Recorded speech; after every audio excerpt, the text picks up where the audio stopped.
بەڵێ بینەرانی عزیز سڵاوتان لێبێت من یادگار فایق بم شەو بە شێوەیەکی ڕاستەوخۆ لە سلێمانیەوە لاگەڵتانە بم بۆ باسی ڕۆژ. دوو میوانم هەیە بە سوپاسەوە میوانێک لە کەرکووک کاک محەممەد عوسمان دووشیوانی پەرلەمانتاری یەکێتی نیشتیمانی کوردستان لە پارلەمانی عێراق و هەروەها دکتۆر عەرەفات کەرەم سەرۆکی فراکسیۆنی پارتی دیموکراتی کوردستان لە پەرلەمانی عێراق کە جەنابیشیان لە سۆرانەوە لەگەڵمە بن سوپاسیانەکەم پێشوەختە.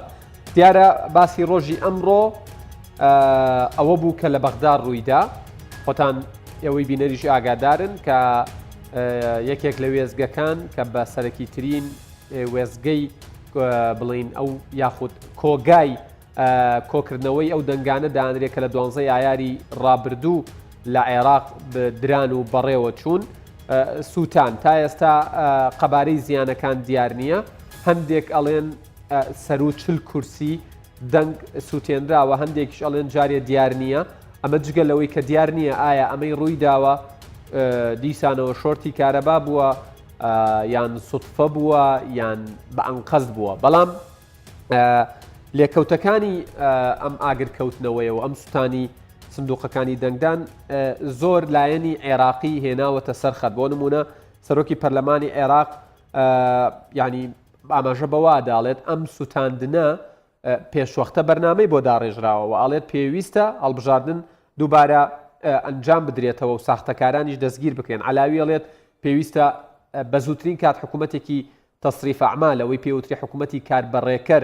پێک بێنرێت و ئیعلان بکرێت و لە ماوەی 6 بۆ 8 مانگدا هەڵبژاردن ئەنجام بدرێتەوە. نووسینگەی سەدر ئاماژە بەوە داڵێت ئەمەی کراوە بە عەمد کراوە بە ئەنقەست کراوە و بۆ دوو شت کراوە کە بگەن بە دوو شت یەکێک لەوانە ئەوەیە یان هەڵبژاردنەکان ئیلغا بکرێنەوە هەڵبژاردنێکی نوێ بکرێت و دەنگدانەکەی پێشوو کۆتایی پێبێنرێ یان بۆ تەلەفکردن و لە ناوبردننی ئەو کارتانەیە کە بڵین لە لای کۆمیسیۆن هەبوون. دیارە هەر یەکێکی تر ئەوان لەو پرسانی کە ئێمە بەسمانە قسەی لەسەر بکەین ئەوەیە کە ئەنجومەنی باڵای دادوەری عێراق یعنی سەبارەت بە هەمواری سێهەمی یاسای هەڵبژاردننی ئەنجومەنی نوێنەرانی عێراق 27 دادوەری بۆ کۆمیسیۆنی باڵای سەربەخۆی هەڵبژاردنەکان لە عێراق دیاری کردووە کە جێگەی کۆمیسیاران و تەواوی بڵین بەرپرسەکانی کۆمیسیۆن لە پارێزگاکان بگرنەوە ئەمەش پرسێکی دیکەیە. دیارە من زیاتر ناڵێم ئەچمە لای میوانەکانم لە کاک محەممەد عوسمان پارلەمانتاری یەکێتی نیشتیمانی کوردستان لە پەرلەمانی عێراق کە لە کەرکووکەوە لەگەڵمانە دەست پێکەم کاک محەممەد سڵاوتان لێبێت هەر یەکسەر لەو پرسیارەوە دەست پێکەم یعنی ئەمەی ڕوویدا سەبارەت بە پێشاتەکانی ناو پەرلەمان گۆڕانکاریەکان هەنگاوەکانی ئەنجومەنی باڵای دادوەری عێراق بەڵام ئەبینی سووتاندنی بەسەردادێت یعنی ئەمە پرسێک بوو لەوانەی نابێ بڵێ لە عێراق چاوەڕوان نەکراون بوو بەڵام یەکێکە لەو پرسانی کە ئێجگار مەترسیدارە و تەنانەت ئەوترێسە لە ناو بەغاش هێزە ئەمنیەکان بە تەواوەتی لە حاڵەتی ئامادە باشیدان. ئێوە وەکو یەکێتی نیشتیمانی کوردستان و جەنابتان وەکو پەرلەمانتارێک کۆمنتتان چییە؟ زۆر سپاس بۆ جەنابتان سڵاو بۆەوە لە ڕاستیە ئێمە زۆر دەمێکەکەینەوە کە عملی سیاسی لە عێراق بە شێوەیەکی گشتی لە سکەی خۆی دەرچووە و هاتوۆتە ئەوەی کە هەر یەک لەو لایەنانەی کە لە ناو پرۆسەی سیاسیە بەشداریان کردووە هەر هەمیان بە شێوە لە شێوەکان لە کۆتایی هەموو ئەوەی کە ناوماننا هەڵبژاردن و هەڵبژاردن کۆتایی هاتوو کە ئەمڕۆ هاتە سەر سووتانی سنووقەکان هەموو سەرۆکی حیزبەکان کوتلە سیاسیەکان پەرلەمانتاران بەشێکی زۆری ئەوانەی کە ئەمڕۆ کە لە ساحەی سیاسی عێراقیە بوونیان هەیە هەمویان ناڕزایی دەرەبڕن لەوەی کە ئەم سنووقانە سوتاوە ئەی باشە کاکە ئەی چی ئەمەی سوتان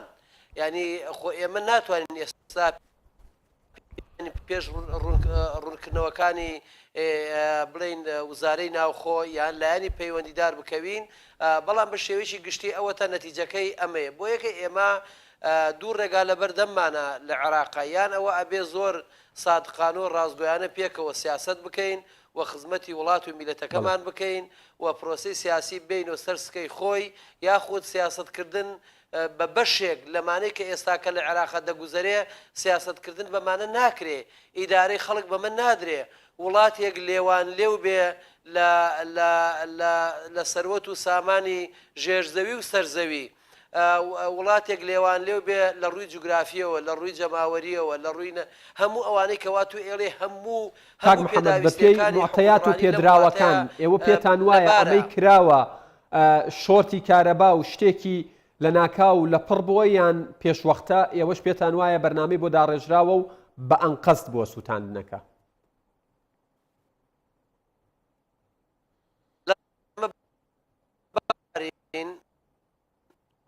بەندەش یاساییشە لەبەرەوە من ناتوانم وا بە ئاسانی لە خۆمەوە ئێستا کەسێک کە تاوانبار بکەمیان لایەنێک یان گروپێک ئەبێ لژنەیەکی بۆ پێک بهێنرێ و ئەو لژنەیە ئەبێ یەکلایی بکاتەوە کە ئایا ئەمە دەسە یان بە سوودفە ئەمە ڕوویداوە نەک وەکو ئەوەی کە بەشێ لە لایەنەکانی کوردستان کە بەداخەوە پێش ئەوەی کە سکاڵەکانیان بگاتە کۆمسیۆنی باڵای هەڵبژاردنەکان بگاتە محکەمەی ئیتیحادی بگاتە شوێنە پێویستیەکان کردیانە هەڵا هۆسە گوتیان لە کوردستان تەزویر کراوە لە کەرکووک تەزویر کراوە و چوونە پاڵ ئەوانەی کە لە ڕابردوو کە کوردیان ئەنفالە کردو لە ڕابردوو ئەوانەی کە ویستیان بە ئاگر و ئاسن لەگە کووردا و بەتایبەت لەگە کەرکووک بەرزەوە کردو و خۆیان بە سەرکەوتوی گۆڕەپانی سیاسی دۆڕاو لە قەڵەمدا بەداخەوە ئێمە نابێت بەو عەقلێتە مامەڵە بکەین ئێمە دەبێت چاوەڕێی ڕووداوی کە ڕووی داوە ئەبێت چاوەڕوان بکەین بزانین ئەوان لە کۆتایە لژنەکە چی بڕیاریدا ئەبێ بە سەرئەنجامی ئەو بڕیاری لژنەکە ئەبێ ئێمە ئەو کاتە بۆ چنی خۆمان بەیانکەین. بەڵێ سوپاس دەکەم کاک محەممەد بێگومان دێمەوە لاتان ئەچمە سۆران بۆ لای دکتۆر عەرەفات کەرەم سەرۆکی فراکسیۆنی پارتی دیموکراتی کوردستان لە پەرلەمانی عێراق. دکتۆر دیارە من ئەمەوێت لەو باسەوە داخل بم لە ئەکاونتی فەرمی خۆت لە تویتەر تویتێکت کردووە کە ئەتوانم بڵێم تراژی کۆمیدیە هەم کۆمیدیە و هەم تراژیدیە ینی پێم خۆشە بۆ بینەری ڕوون بکەیتەوە ئەو تویتە لە چیەوە سەرچاوی گرتووە سەبارەت بە ئاگرەکەی ئەمڕۆ. گەلک سپاس کاکەتگار سڵاو لە بینەرێن کوردستان 24 و لە برای خۆشەویست کاک محەممەد. تویتەرە هەندێک گرتیا چونکە ئەوە نە شۆرتێک کارەبایی بوو ئەوە شۆرتێ ئەحزابێت دووڕاو بووەوەی کو شکست خوارە نەشیای کورسەر لە پەرلەمانە بینن کە هەتان و کە یەکەمین جارمە لە پەرلەمانە عێراقی بڕیاردا کە ئەنجامێت هەڵبژاردنە بە سیستەمە ئەلکترۆنی بیت پشتینگینێ پەرلەمان دانیشتنەکە نادەستوری بڕیاردا کە دەنگدان ببیتە بەدەست یان ئەنجامێت هەڵبژاردنە بەدەست بێنە فەرزکردن. منشی لە تویتەرە خۆ گوت ئاخر تعدیل ئەوەیە سووتاندنە سندوقێت دەنگدانە کە بڕاستیەوە کارە سەتەکە مازنە تاوانەکە مازنە و وەکی من دەستپێکی بەحەزکردەوە نە شورتێک کارەبایی بوو شورتێت وان ئەحزابە بوون ئەوێت کو سەر نەکەوت وان هەڵبژاردنە چونکە ئەمزانین لە بەغدا کی خوددان دەسەڵاتە کی خوددان سەروەتە ئەو بەرپرسیارە بەرامبەر ئەوە کوڵڕسافە ڕوودای چونکە ئەم دەزانین بڕاستی لە بەغدا زۆر جارە بڕۆن ئاشکرا عەبادی بخو و ئیشارەت پێدایە کە نزیکی سەدەها میلیشیاتی چەکدارێتایی کە چێن بەغدا خلالی چەند دقیقەکە بەغدا بکەویتە دەستێواندا چونکە بڕاستی هیچ کۆنتڕۆل لەسەروان نییە واسوێ باوەڕێمە ئەف ئاگرا هەرچەندە دەبێتم چاوەڕێ بکەن کادێ لێ کولنەر چی بێژن بەس گومان تێدانە ئەوە پیلانێک بۆ هاتێ داڕشتن نەخواستمە ئەوێن کو دەخوازن جارەکەت کە هەڵبژاردن دووبارە ببنەوە و ئەوەشی شێمەمەتە حتا دانیشتنا پەرلەمانە ئەم ئاگرتێ بەرلەمانی جەنابەت ئاماژەی پێدەی بە چمە بەستێک کراوە بۆ جێبەجێکردنی چ ئەجێندا و پیلانێک کراوە ینی لە بنەڕەتدا. بەێ یعنی ئەشێم بێژم چونکە ئەم نزانین چ لایەنێک بووە بەس شێم دوو بوو چۆ نابێژم دوو ئۆپشنێت هەی یەکەم لایەنەکە کە زانیتن لە فلان بنکەی یان فلان کۆگا کە دەنگێکی تێدا ئەگەر هات و ئەف ئەنجامە بەدەست بێنە هەڵبژاردن دی تەزویر ئاشکرا بیتن بەر هەندێ ئەف کوگای ئاگر تێبەردا یان شێم بێژم لایەنەکە بشەیەکی گشتی یە دووڕان دل هەڵبژاردنا ئەتوێتن وان دەنگانە بسوزێنیتن حتاکو سبەی محکەمە ئیتیحادی بریار سەدەکە بە لە ئەف دەنگە بزر بوو چونکە هەندێک پەرلەمانتارە هەی بۆ نمونە سەرۆکی پەرلەمانە سبای دەبێژیتن من پێویستی 100 دەنگە هەی ئەو کوگا سووتی 100 دەنگی من تێدا بووە بەرە چەندە دیگومان کەویتە هەڵبژارنە دیگومان کەویتە دەنگە هەنگینێ بڕاستی دێ محکەمە ئیتیحادی کە باڵاترین دەسەڵاتە لە عێراقی دێ بریارە دەتن کە بەلێ ئەف هەڵبژاردنە مادەم هاتوو چونکە ئەمزانن زۆر تەعنێ لێدای کێشا دروست بووی پەرلەمانە یان هەندێک بریارەت سیاسیە دای ئەنجومەنی باڵای دادواری شینا کۆمسیۆنێکە دە کۆمسیۆنە سڕ بووی ئەف هەموو ئاژاوە و ئالۆزیە دەوێت چەندێکن کە محکەمە ئیتیحادی بریارە بدەتن کە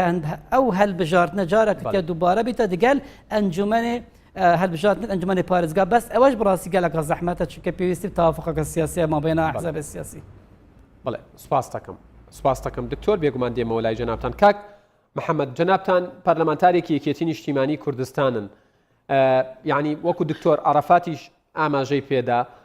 هەنگاوەکانی پەرلەمان هەنگاوەکانی ئەنجومەنی باڵای دادوەری ئەوەتانێ سەلیم جبوری سەرۆکی پەرلەمان کە بە یەکێک لە دۆڕاوەکانی هەڵبژاردندا ئەندرێت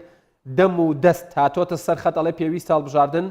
دووبارە بکرێتەوە و ئەمەی کراوە پێشوەختە بەرنامەی بۆ دانراوە ئێوە وەکو یەکێتی نیشتیمانی کوردستان پێتان وایە دووبارەکردنەوەی تەنانەت ئەیات عەلاوی شەڵێت حکوومەتێکی کاربەڕێکەر ئیعلان بکرێت و لە ماوەی 6 بۆ 8 مانگ هەڵبژاردن ئەنجام بدرێتەوە هەموو ئەمانەی قسەی تیاکەنە و کەسانن زیاتر کە ئەو دەنگەیان نەهێناوە کە چاوەڕێیان نەکرد پێتان وایە دووبارەکردنەوەی هەڵبژاردن لە عێراق یەکێک بێت لە ئەگەر و بژاردەکان و شتێکی ممکن بێت بەڵێ ئێمە طبعاً هەر لە سەرەتاوەکو زەناتان نەزان ئێمە تەعنمان لە هەموو جەلسەکانی پەرلەمانی عێراق داوە لەبەرەوەی ئەو دیکۆمنت و بەڵگانی کە لای ئێمە کۆبووتەوە کە نەنساب هەبووە و ئەو کۆبنەوە یەک بە دوایەکانش هەمووی ئەچێتە چوارچێوەی غێرە دەستوریەوە غێرە قانونیەوە وە کۆبنەوەی نائاسایش بۆ یەک جارە نەگەوەی کە تو هەتا دنیا ماوە هەردووبارەی کەیتەوە و بۆ یەکە ئێمە یەکەم ئێمە لەوە تەعنمان کردووە دووەم ئێمە چاوەڕێی دوابڕیاری خۆی لە کوردستان لە عێراق لە بەغدا لە بەسرا تەزویر کراوە یان نا ئەمەش تەبەن دیارە ئێمە چاوەڕوان من کە نەتیجەیەکی نییە سەبارەت بەوەی ئایا ئێمە لەگەڵ ئەوەی کە هەڵبژاردن دووبارە بێتەوە یا خۆت بەم شێوەیە بڕوا ئێمە دیسانەوە ئەبێ بگەڕێنەوە بۆ ئەوەی کە ئایا محکەمەی ئیتیحادی تا چەند ئەتوانێت ڕەفزی ئەنجامی ئەم هەڵبژاردن یان تەییدی بکە ئەنجە جگەلەوە ئێمە لە عێراقا کۆبوونەوەی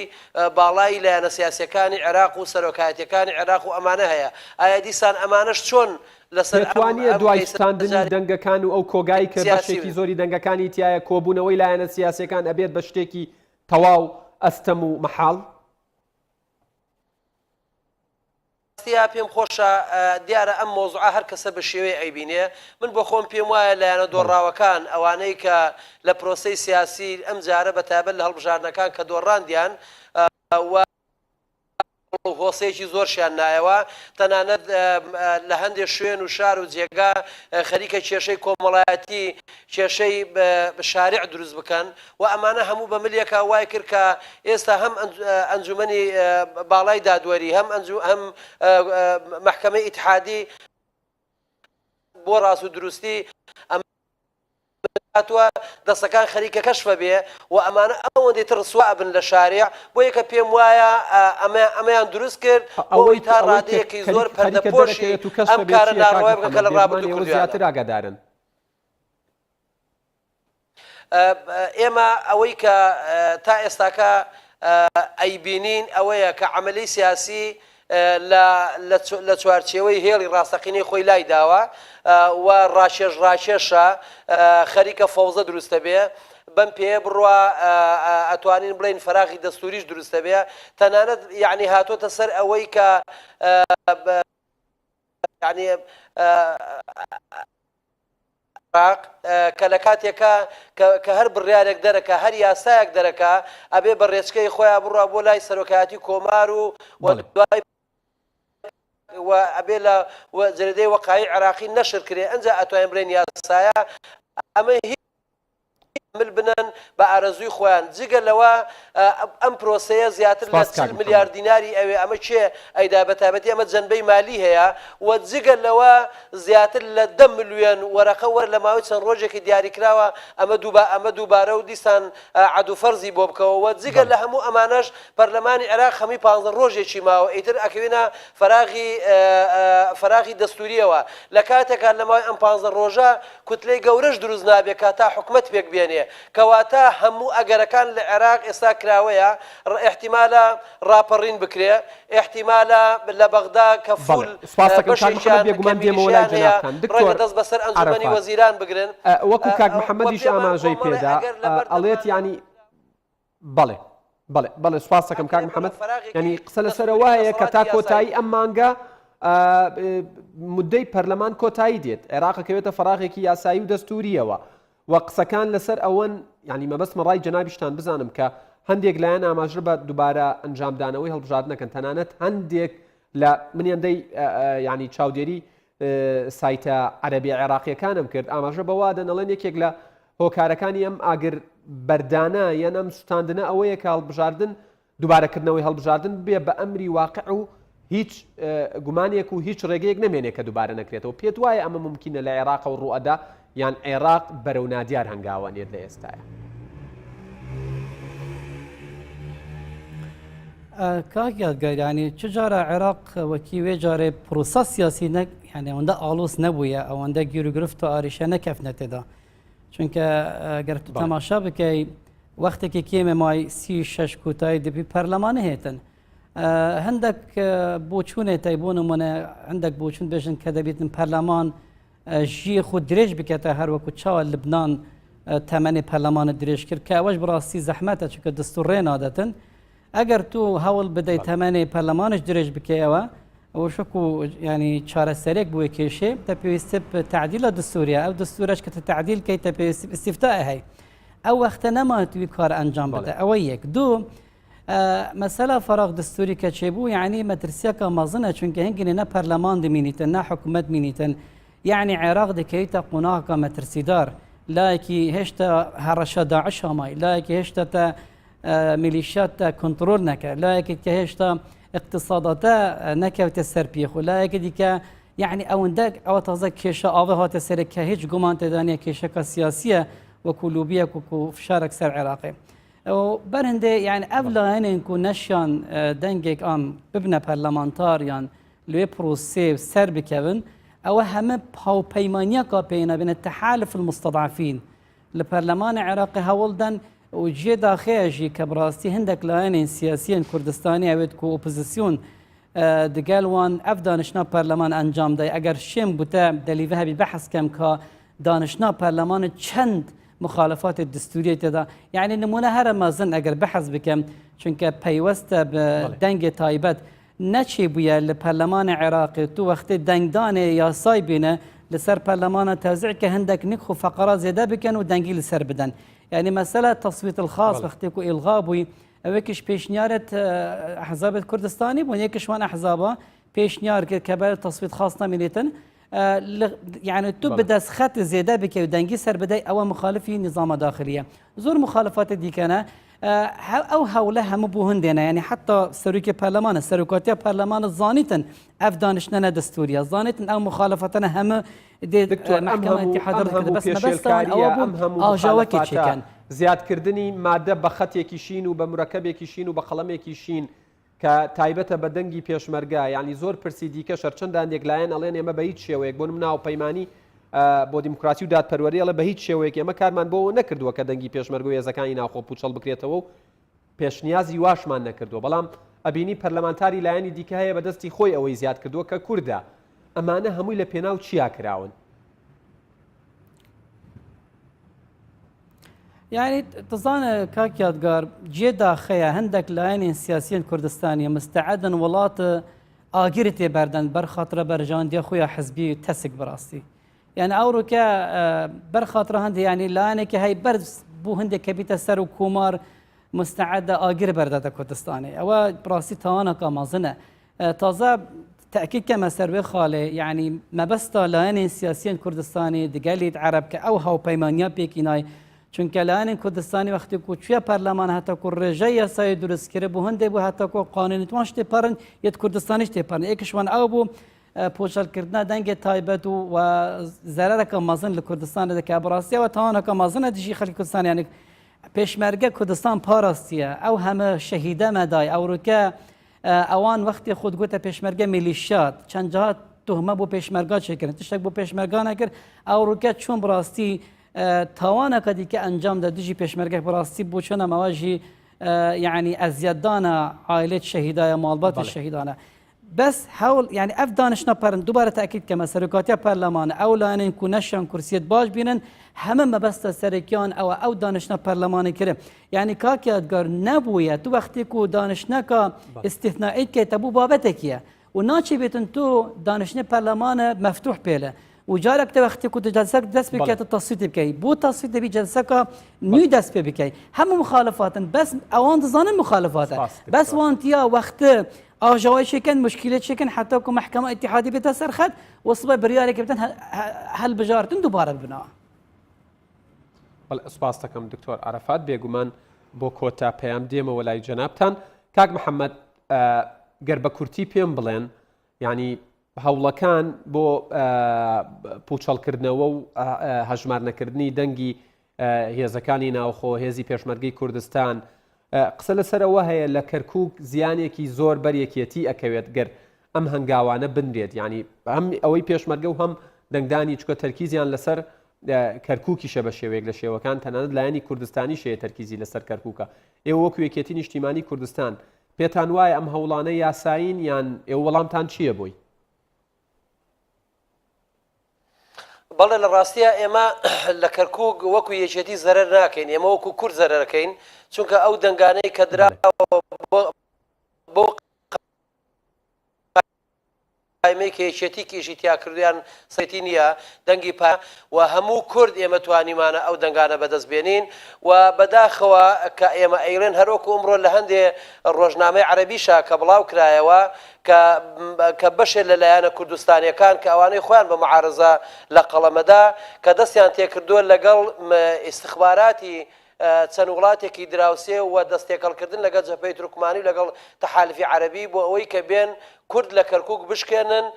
و ئەمە ئەتوانین نایبرێن کارەساتێکی گەورە ئەمە لە کاتێکا دێن دەنگی پێشمەرگەی قارەمانی کوردستان ئاسایش زێرەڤانی دژە تیرۆر هەموو ئەو دکتۆرانەی کەوا بە بەردەوام پێشمەرگیان چارەسەرەکرد دەنگی هەموو ئەمانە ئەسوێنن بەڵام لە کاتێکا دەنگی تایبەتی عەرەب کە لە کەرکووک عەرەبدا ئەوە ناستوێنن لە هەمان کاتە هەمان ئەو هێزە تایبەتانەی کەوا زۆربەی دەنگەکانیان داوە بە بەڕێزمالیکی لەبەر ئەوەی خۆی لەگە پرۆسەی ئەم جارەی جبووری و ئەوان کە پێکەوە لە پشتی ئەم ئۆینەن ئەسڵەن باسییان نەکردووە تەنها لە هەر شوێنێکە کورد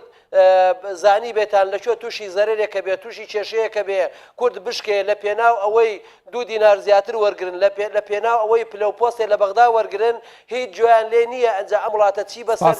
و هیچ مەسئولیەتێکشیان لەسەر نییە بەخەدەر ئەوەی کە ئێمە لەم خاک و لەم وڵات و لەم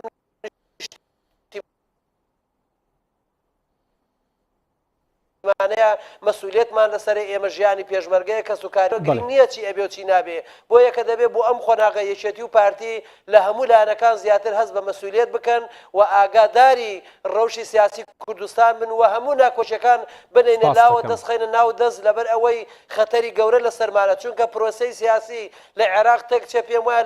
یەکەم جا پەلەماری کوردستان ئەدرێ ڕەنگە چەند وڵاتێکی دراوسێش بەڵێ کاک محەممەد سپاس دەکەم دکتۆر عەرەفات زۆر بە کورتی کۆتا پەیامی ئێوە سەبارەت بە داهاتووی عێراق پێت وایە عێراق بەرەو دابەشبوون هەنگاوە نێت و یعنی ئەمەی ڕوویدا سوتاندنی دەنگەکان کۆتا بزمار بوو لە تابوتی عێراق و یەک پارچەی خاکی عێراق زۆر بە کورتی سوپاس دەکەم هەمی گاوێ ینی عێراق ئەگەرە هەندێک کە دابەش بیتن ئەوەی جارێ پتر هەمە جارە ینی مەترسیە کە عێراق دابەش بیتن بەس ئەگەر هات و تێگەشتنێک نەبیل ناوبەرە لایەنێن سیاسی پێک و دابنشن وێ کێشی چارەسەر بکەن بگفتوگو یان محکمە ئیتیحادی بێتە سەرخەت وی بابەتێک لا بکەتە و بۆ چۆن ئامژی ئەگە بشێن یەک پارچەیە عێراقی بپارێزن پێویستە یەکێمیجر پابند ببی دستورە ئەوڕکە سەرۆکی پەرلەمانە هیچ پابندیە خۆ نەڕاگەهاند بە دستوری پێچوانەی دستورە ئەنجامدان هەرچی بڕیارەوتی دای بەرە چەندە ئەگەر پابند نەبن بۆی دستورە ئەو عێراقە بێگومان هەر ڕۆژێک دەهێتا دێ پارچە پارچە بێتن بە شێوازێکی کە هەروەکی مەسەرەن چاوە دەستپێکی کوکریەوە هەمە پێک وە بتەعدایی دەبیجارەکتە لێک جودا بنا هەر کەسێک یعنی گوێرەی قەوارەخ و مەسەرەن کوردستانە شیعانە سنەنە بێگومان عێراق دەدا باش بێتن. بەڵێ دکتۆر عەرەفات کەرەم سەرۆکی فراکسیۆنی پارتی دیموکراتی کوردستان لە پەرلەمانی عێراق لە سۆرانەوە لەگەڵمان بوو زۆر زۆر سوپاس. کاک محەممەد عوسمان دووشیوانی پەرلەمانتاری یەکێتی نیشتیمانی کوردستان لە پەرلەمانی عێراق جەنابیشیان لە کەرکووکەوە لەگەڵمان بوون سوپاس بۆ ئێوەش سوپاس بۆ تەواوی زانیاریەکانتان. بەڵێ بینەرانی ئەزیز باسی ڕۆژ کۆتایی هات سوپاس بۆ ئێوە کە تا ئێستا بینەر بوون سوپاس بۆ هاوکارانم لە سلێمانی لە هەولێر لە سۆران لە کەرکووک تا باسی ڕۆژێکی دیکە ئێوە و کوردستان لە ئەمانەتی خوادامن کاتێکی خۆش.